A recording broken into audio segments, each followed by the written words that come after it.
This episode is brought to you by HASA. Liquid is clearly better. Liquid chlorine is the highest purity, works immediately, has no added cyanuric acid or calcium, and it will leave your pool safe, clean, and clear. And by the bottom feeder professional grade battery powered vacuum system. It sucks to clean pools, so cleaning pools sucks less. Get $100 off with code DVB100. This episode is brought to you by Skimmer, the #1 pool service software in North America. With Skimmer, you can streamline your schedule, grow your revenue, and keep your customers coming back with 5-star service. Whether you're a one-person operation or an established team, Skimmer is your partner in success. Visit getskimmer.com/poolguy to try Skimmer for free for 30 days. The Pool Guy Podcast Show.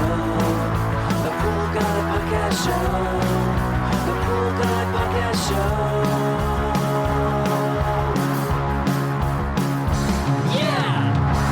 Hi, welcome to the Pool Guy Podcast Show. I mentioned in the other podcast that when I was talking about rookie mistakes that I had a lot more. And so this is kind of like a part 2. When it could be standalone because the first part I went over several mistakes you can make as a rookie out there and even as a veteran making these mistakes happen. And I'll go over some more mistakes you make out there when you're first starting out, or if you're a veteran and you're encountering things that you've never encountered before, or these are things you may not even have thought about. Are you a pool service pro looking to take your business to the next level? Join the Pool Guy Coaching Program. Get expert advice, business tips, exclusive content, and get direct support. From me, I'm a 35-year veteran in the industry. Whether you're starting out or scaling up, I've got the tools to help you succeed. Learn more at swimmingpoollearning.com. Here's one that you may not even think about too much, but it does make a big difference out there, especially in competitive markets or just about any kind of market you're in.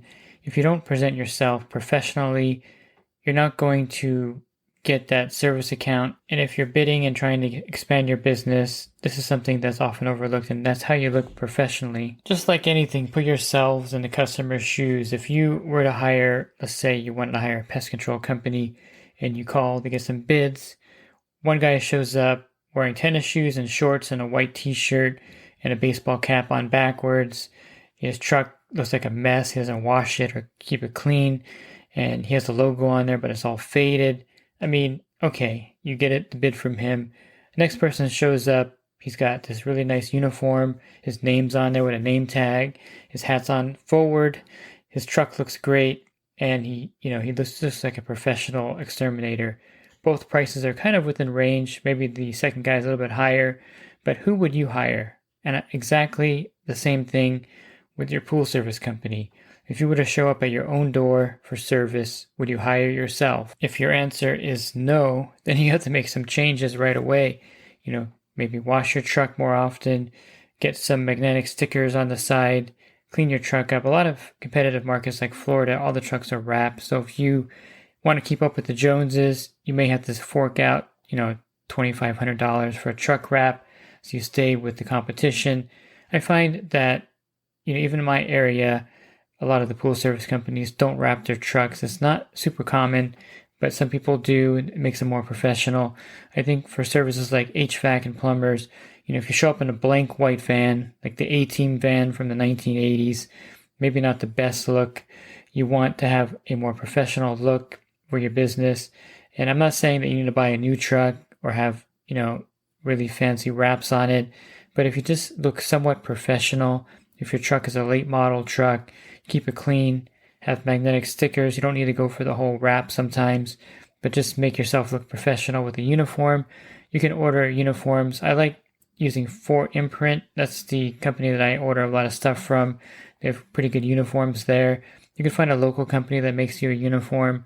All different things you can do to make yourself look professional, because you heard the expression, don't judge a book by its cover. I can't even say it correctly.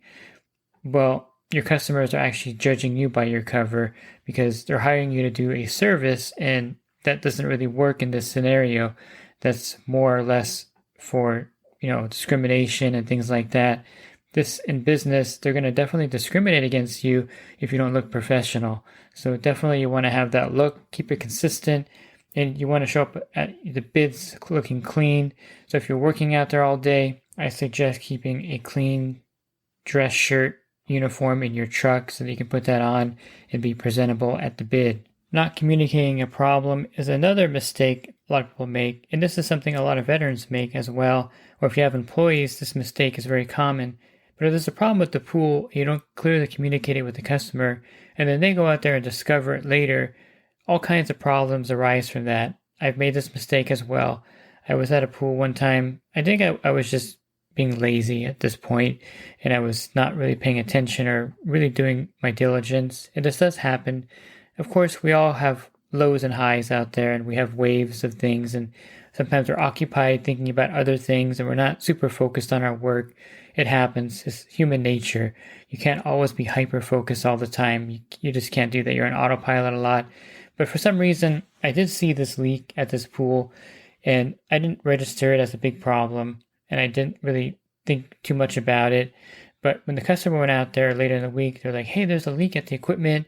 I know you were here earlier in the week. Did you see it? And how come you didn't do anything about it? And it's one of those tough situations where it's like, yeah, I was caught not doing what I was supposed to be doing. And I just had to explain to the customer, oh, I'm sorry, I did see that. And I did make a note, but I forgot to communicate that to you. And I was going to get the part and fix it. So I apologize for that. And this is something that does happen out there. Even a small drip leak is like the end of the world for the customer. And again, put yourself in their shoes. If you had a pool in your backyard, a lot of pool pros have pools. If your filter clamp was dripping, you would be like, man, that's got to be fixed. I don't want to lose water in my pool. Well, same with the customer. Even though it seems minor to you, if it was your pool, you would take it like it was the end of the world. In some cases, they go a little crazy sometimes, and they're panicking, thinking it's going to damage the pool or the equipment.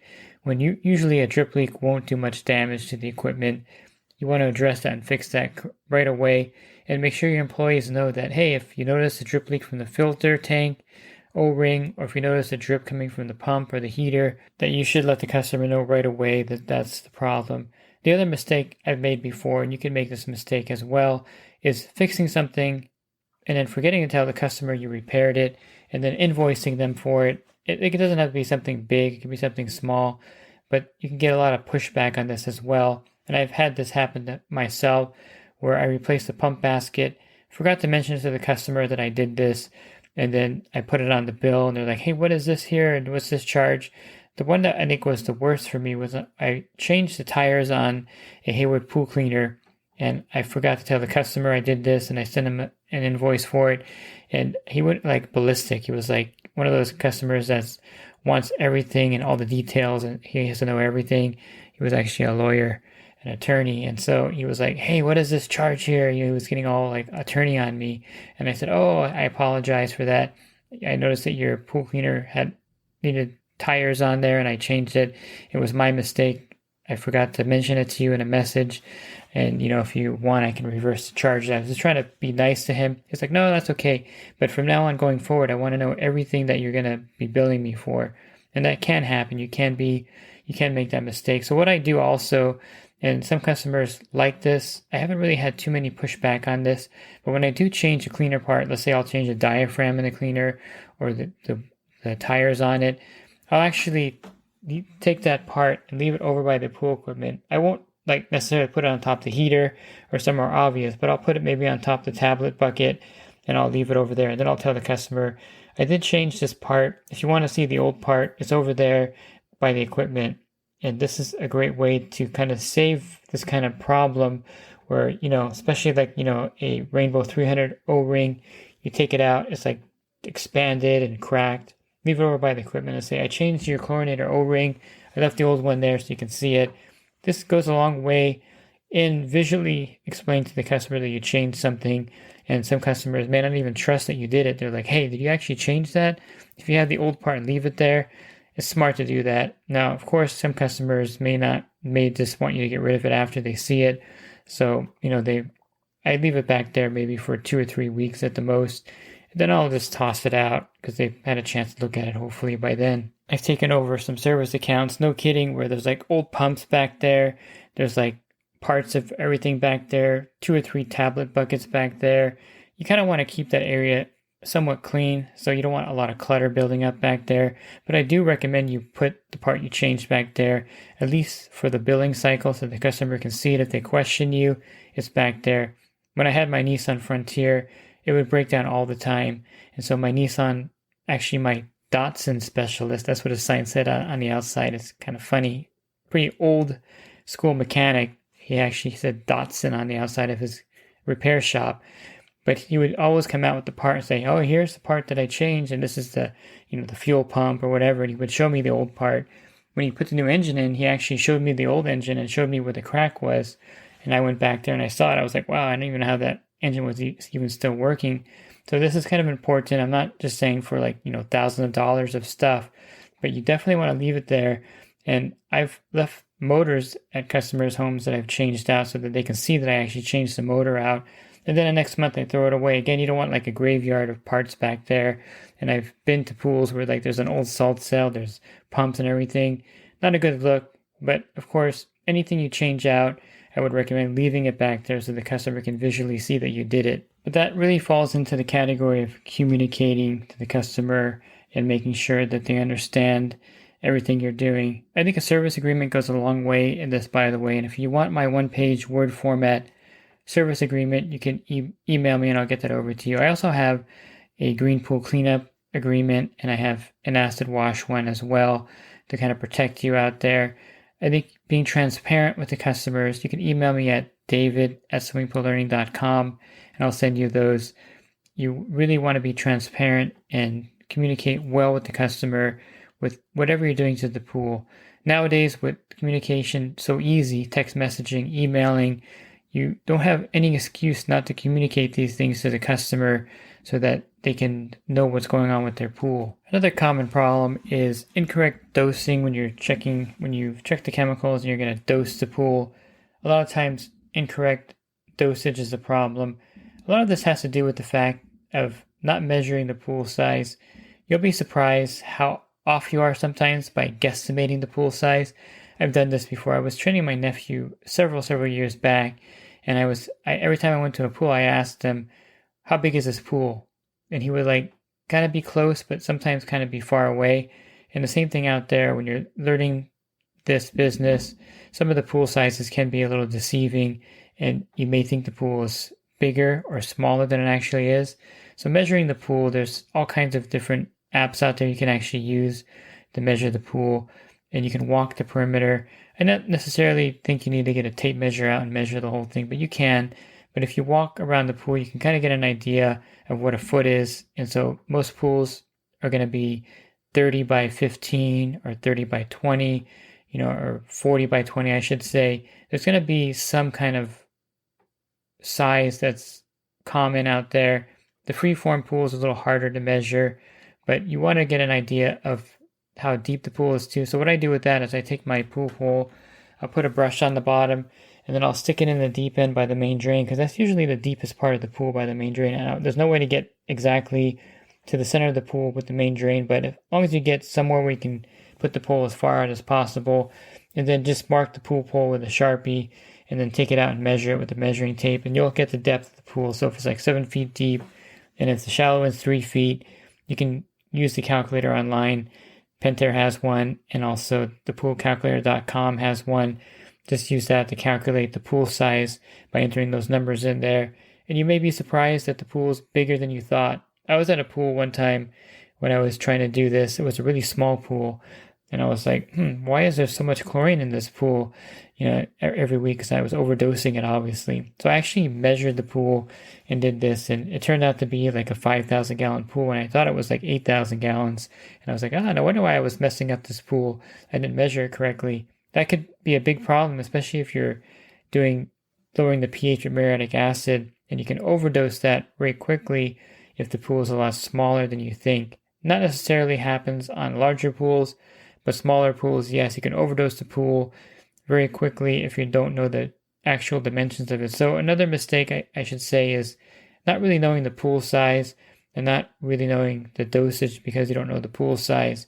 And then underdosing is a big problem. A lot of people, when they start out, they want to be exact in everything they do. The older pool guys know that we have like these rules of thumbs, quart of acid in the pool for this, amount of, if the pH is 7.8, I'll put this much acid in the pool. Same with chlorine. We kind of have rules that we have memorized. And if the pool is at 1 part per million, we pretty much know how much to add to bring it up to like 5 or 6 parts per million. But if you want to be exact and you're like, okay, so this is a 12% liquid chlorine, or this is actually 7%. So let me see what the calculation. Those are something that you may underdose if you're being too specific about things. I would just say bring it up to a certain level. I usually like, when I'm shocking the pool, to bring it up to 10 parts per million. And you can use calculators to determine that, of course, but you don't want to underdose the pool when you really need to shock the pool to bring it up, especially if you have combined chlorine. You want to make sure you dose that pool correctly, because then you're just wasting your time out there. Same with algae treatment. If you're using an algicide, if you're not using a Polar-X or borates, you can definitely underdose the pool when you're treating it for algae. And you can also overdose a pool with certain chemicals like a phosphate remover, and I've done this myself. I don't recommend overdosing a pool on phosphate remover, because then you're going to really have elevated filter pressure. You're going to have a lot of dropout in the bottom of the pool from overdosing with phosphate remover. So dosage is important, and getting the right dosage takes a little bit of practice. And even a veteran can overdose a pool or underdose a pool. It's happened before. You just calculate wrong and you put too much soda ash in the pool because you miscalculated. I've done this before. I was trying to raise the pH of a pool that was really low. And by the way, I use borax now to raise the pH, not soda ash. So if you want to have a cleaner way of raising the pH, let's say it's down at 7 or 6.8, and you're kind of panicking and you get some soda ash and you put it in there and you overdose the pool, you're going to have a white, cloudy, milky mess on your hands when you're doing that. So I switched over to 20 Miltein borax. You can get it at Walmart, Target, your grocery store, in the laundry aisle. It has a really high pH, so I like using that because it doesn't have the same clouding effect that soda ash has, and it's really effective in raising the pH in these pools without messing it up. So yeah, I've overdosed with soda ash before, and it's like started coming out all over the place, and it was like a milky mess for like 2 weeks. It just was everywhere, still on the bottom. So yes, overdosing is a problem. Underdosing is a problem as well. And you'll kind of get the hang of it when you're out there working. You'll learn what each pool requires and what dosing each pool requires. But that all starts with knowing the pool size. So don't neglect to measure the pool. A lot of guys in my group actually use Google Maps, and they'll actually get a satellite view and they can measure the pool pretty accurately from there. And then you can get the depth of it when you're at the pool and get an accurate reading. Not going to get specifically within 1,000. You're not going to be like at this pool is 20,550 gallons or 51 gallons, but you'll get within 500 to 1,000 gallons. And I think that's close enough for proper dosage of a pool. And if you found this podcast helpful, you can of course listen to the first part where I talked about other rookie mistakes. You can find those by, of course, subscribing to my YouTube channel where I post these Monday through Friday, or going to my website, Swimming Pro Learning, and clicking on the podcast icon on the banner, and then you'll have a drop-down menu of other podcasts I have. And if you're interested in the coaching program, you can learn more at poolguycoaching.com. Thanks for listening to this podcast. Have a great rest of your week, and God bless. This episode is brought to you by HASA, providing products that deliver clean, healthy water for every aspect of everyday life. The bottom feeder battery-powered vacuum system, portable, powerful, and only weighs 12 pounds. And Skimmer. Get Skimmer, America's #1 pool service software. Podcast listeners can try Skimmer for free at getskimmer.com/poolguy.